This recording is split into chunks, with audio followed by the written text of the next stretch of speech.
Hey everybody, welcome back to another Jackson jet setting cruise video.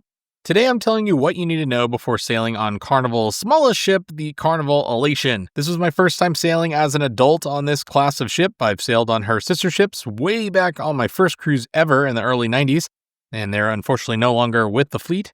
And I'll cover the best things to do on board, like restaurants, bars, tips, tricks, and secrets that will make your next cruise vacation on board amazing. But before we dive in, if you like this type of content, please subscribe to the channel, give this video a like, and drop a comment below. It really helps us out, and we've got tons of cruise content coming down the pipeline. So a little bit about the Carnival Elation before we begin. It was launched in 1998 as the 7th Fantasy-class ship built, and it was the first ship with azipod propellers, so it's very maneuverable for a small ship and an old ship. It was fun to see how much Carnival has progressed since launching Elation. I've sailed on a lot of Carnival ships lately, and it has been fun to see a completely new to me layout, honestly, because I don't remember my first cruises on board, but with some of my favorite aspects from other cruise ships, like the Guy's Burger Joint and the Alchemy Bar. If you want a full ship tour of the Carnival Elation, you can check out my video linked down below. I also have a review up about my 4-night cruise on board. For the foreseeable future, Carnival Elation will be sailing out of Jacksonville on Bahamas itineraries. Like my sailing, many will stop at Carnival's new private destination, Celebration Key. Check out a full tour of Celebration Key and a review of that destination on the channel as well. Jacksonville has a reasonably sized airport to fly into, but most of the crowd on the ship will be driving in. There's ample parking at the port, and I flew in for this voyage and I stayed the night before at the Hyatt Regency Jacksonville. It's a great cruise hotel. You can check that out on the channel. But overall, if you're driving in, lots and lots of parking available, both on-site and by shuttle. So probably saving a few bucks that way. So a little bit about booking and pre-planning for your cruise on the Carnival Elation. Once you've booked, you should download the Carnival app and you can pre-book beverage packages, excursions, and more, typically at some sort of discount if you catch a sale. Online check-in opens 14 days before your cruise, and that makes embarkation day much smoother. I got on board Carnival Elation in about 25 minutes.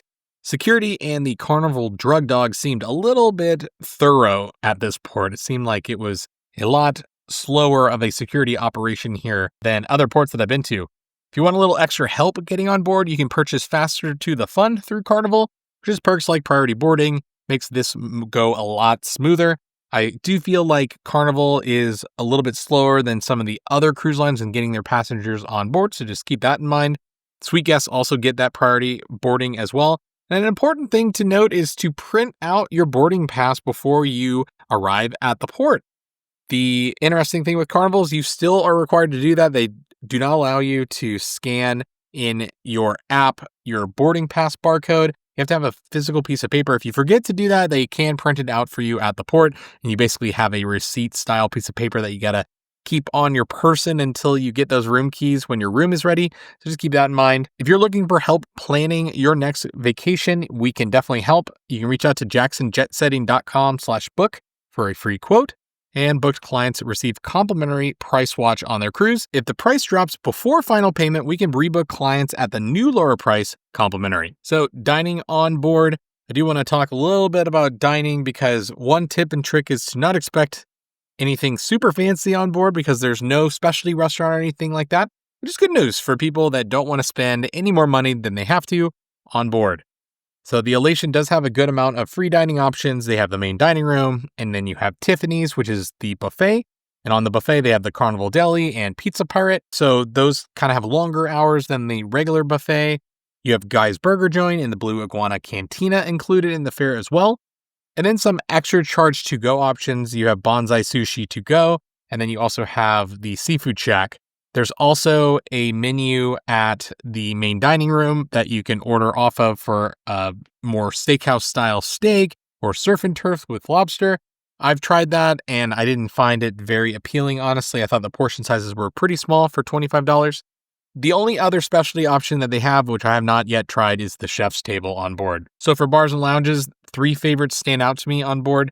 The Alchemy Bar, which is always going to have the ship's best cocktails on board.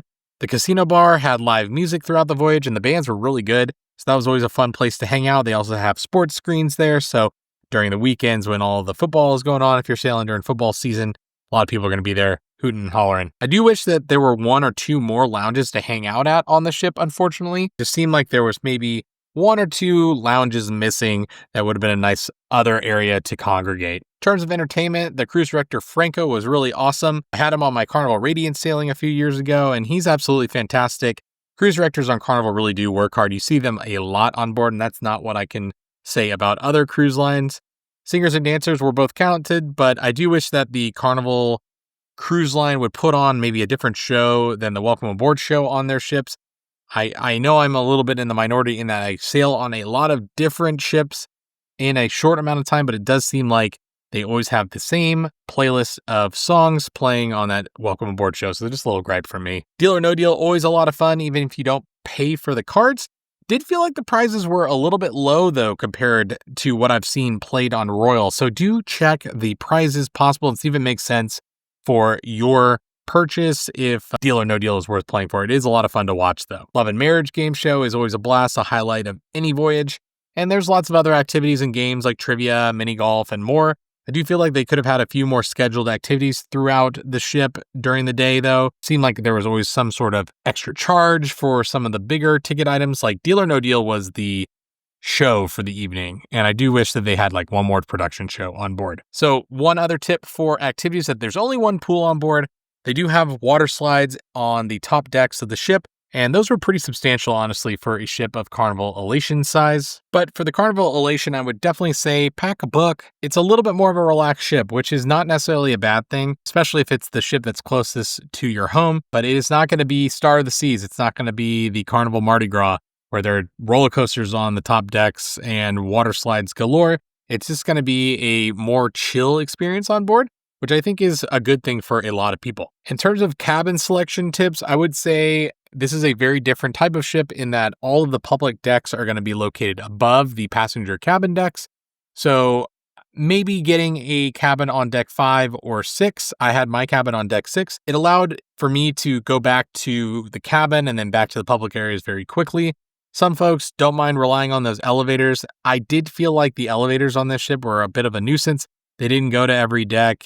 Sometimes they only went 3 or 4 decks. The big glass elevators in the main atrium don't even have numbers next to the floors, and you don't really know the names of the decks, like the Empress deck or something. You have no idea what that deck's number actually is. So that was a little confusing. So I relied on the stairs a whole bunch on the Carnival Elation. So overall, I think that the Carnival Elation is a nice ship for the right person. If you enjoy smaller ships, less than 2,000 people or so on board with you at any given time, probably going to be a great ship for you. If you're someone who's looking for a lot of things to do, the ship is the destination. Maybe not the best ship for you, but overall, I did have a good time on board the Carnival Elation, and I think if it's a convenient ship for you, you should definitely step on board, especially if the itinerary appeals to you. But what are your thoughts? Let me know in the comments below about the Carnival Elation. We'll see you on the next video.